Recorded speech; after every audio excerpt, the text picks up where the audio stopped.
చదువుకోవాలంటే పడవెక్కాలి, ఉద్యోగం చేయాలంటే పడవెక్కాలి, వ్యాపారం చేయాలంటే పడవెక్కాలి, ఎక్కడికైనా వెళ్ళాలంటే పడవెక్కాలి, ఎక్కడి నుంచైనా అక్కడకు రావాలంటే పడవెక్కాలి. సొంత వాహనమున్నా సరే చివరకు అక్కడ పడవే ఎక్కాలి. తుమ్మినా పడవే, దగ్గినా పడవే, ఇలా ప్రతి చిన్నదానికి పెద్దదానికి పడవే. చూస్తున్నారుగా, ఉభయ గోదావరి జిల్లాలను కలిపే వారధికి దశాబ్దాలు గడిచినా మోక్షం కలగటం లేదు. పశ్చిమ గోదావరి జిల్లా నరసాపురం, తూర్పు గోదావరి జిల్లా సఖినేటిపల్లి మధ్య ఉన్న గోదావరి బ్రిడ్జి నిర్మాణం శిలాఫలకం దాటి ముందుకు సాగటం లేదు.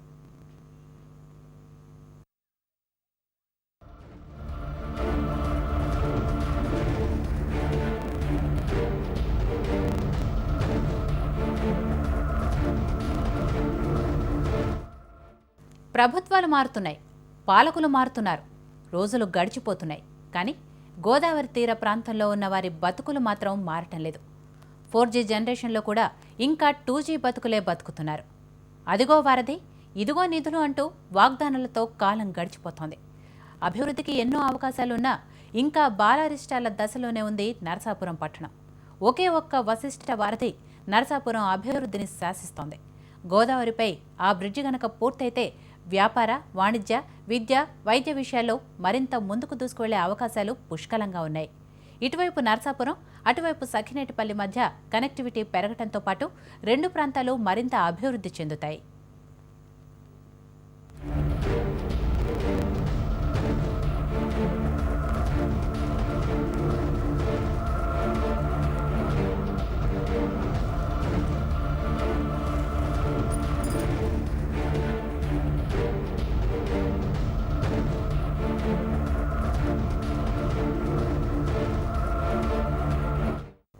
ఉభయ గోదావరి జిల్లా తీర ప్రాంత వాసులకు పంట మీద ప్రయాణం గోదావరిలో ప్రాణగండంగా మారింది. నిండు కుండలా గోదావరి పరవళ్లు తొక్కుతుంటే బ్రిడ్జి లేక, పడవరాక తీర ప్రాంత ప్రజలు నరకం చూస్తున్నారు. ఈ వశిష్ఠ వారధి నిర్మాణం ఈనాటి కల కాదు. 1986లో అప్పటి మంత్రి రామలింగరాజు బ్రిడ్జికి శంకుస్థాపన చేశారు. తర్వాత ఎన్టీఆర్ అధికారంలోకి వచ్చాక మరో శిలాఫలకం వేశారు. తిరిగి చంద్రబాబు, ఆ తర్వాత వైఎస్, ఇలా ముఖ్యమంత్రులు మారినప్పుడల్లా నరసాపురంలో బ్రిడ్జి నిర్మిస్తామని చెప్పటం, శిలాఫలకం వేయటం, అక్కడితో మామ అనిపించడం సరిపోయింది.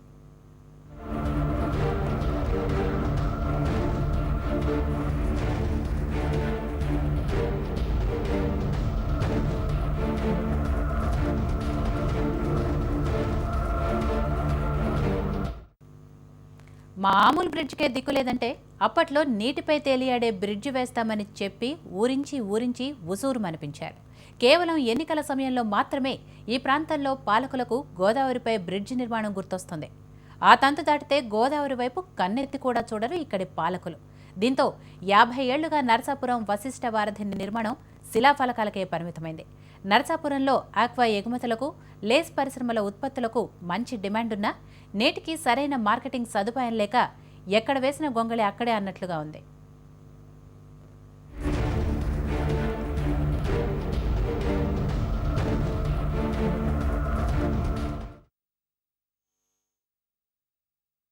గోదావరి జిల్లాను గలుపుతూ సఖినేటిపల్లి, నరసాపురం రేవుల మధ్య వంతెన నిర్మించినట్లయితే ఇది ఎంతో ప్రయోజనకరంగా ఉంటుంది. ఎందుకంటే ఈ ప్రాంతం, తీర ప్రాంతం అంతా కూడా ఆక్వా రంగానికి, ముఖ్యంగా చేపలు, రొయ్యలు కానివ్వండి, కొబ్బరి కానివ్వండి, వరి కానివ్వండి, అలాగే లేసులు కానివ్వండి, అనేక విషయాల్లో ఇక్కడ ప్రసిద్ధిగాంచింది. ఇక్కడ వర్తక వాణిజ్య రంగాలు, వ్యాపార రంగాలు అభివృద్ధి చెందాలంటే ఈ తప్పకుండా ఉభయ గోదావరి జిల్లాను కలుపుతూ సఖినేటిపల్లి, నరసాపురం మధ్యలో వంతెన తప్పకుండా నిర్మించాలి.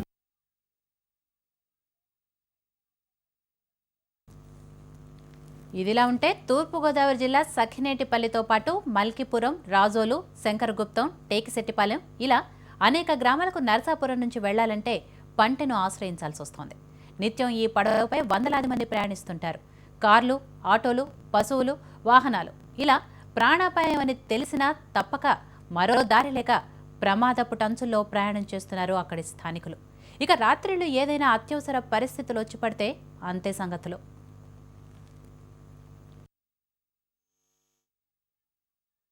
ఎన్టీ రామారావు ఉండగా ముఖ్యమంత్రిగా ఇక్కడ శంకుస్థాపనలు జరిగినాయి. తర్వాత రాజశేఖర రెడ్డి గారి హయాంలో శంకుస్థాపన జరిగినాయి. తర్వాత చంద్రబాబు నాయుడు గారి హయాంలో శంకుస్థాపన జరిగినాయి. ఇన్ని శంకుస్థాపనలు చేసి ఇన్ని రాళ్లు వేశారు, కానీ కనీసం దీనికి రాయితో కట్టి ఒక వంతెన నిర్మించలేకపోయారు. ప్రజల యొక్క కలలుగా మిగిలిపోయిందే తప్ప ఇంతవరకు నెరవేరలేదు. ఆ పంట ఎక్కుతున్నాం అంటే బండికి 20 రూపాయలు, మనిషికి ఒక 10 రూపాయలు అండి. అలాగే వెళ్ళినప్పుడు కూడా బండికి 20 రూపాయలు, మనిషికి 10 రూపాయలు అండి.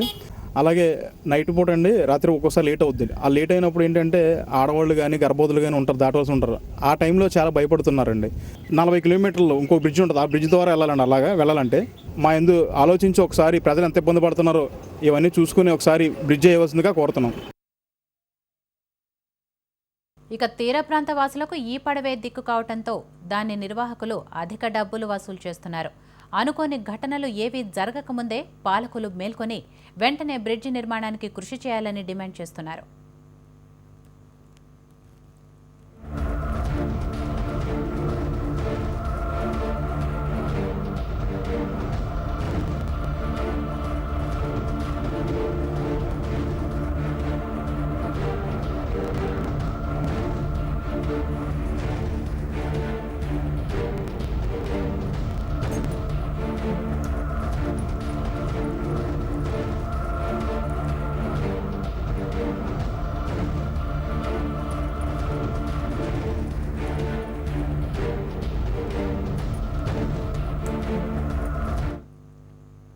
ప్రభుత్వాలు మారుతున్నాయి, పాలకులు మారుతున్నారు, రోజులు గడిచిపోతున్నాయి.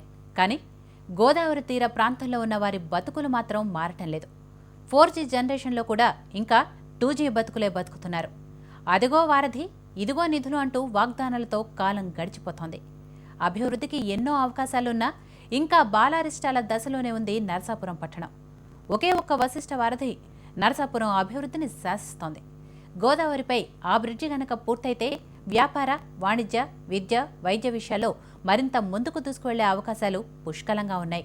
ఇటువైపు నరసాపురం, అటువైపు సఖినేటిపల్లె మధ్య కనెక్టివిటీ పెరగటంతో పాటు రెండు ప్రాంతాలు మరింత అభివృద్ధి చెందుతాయి.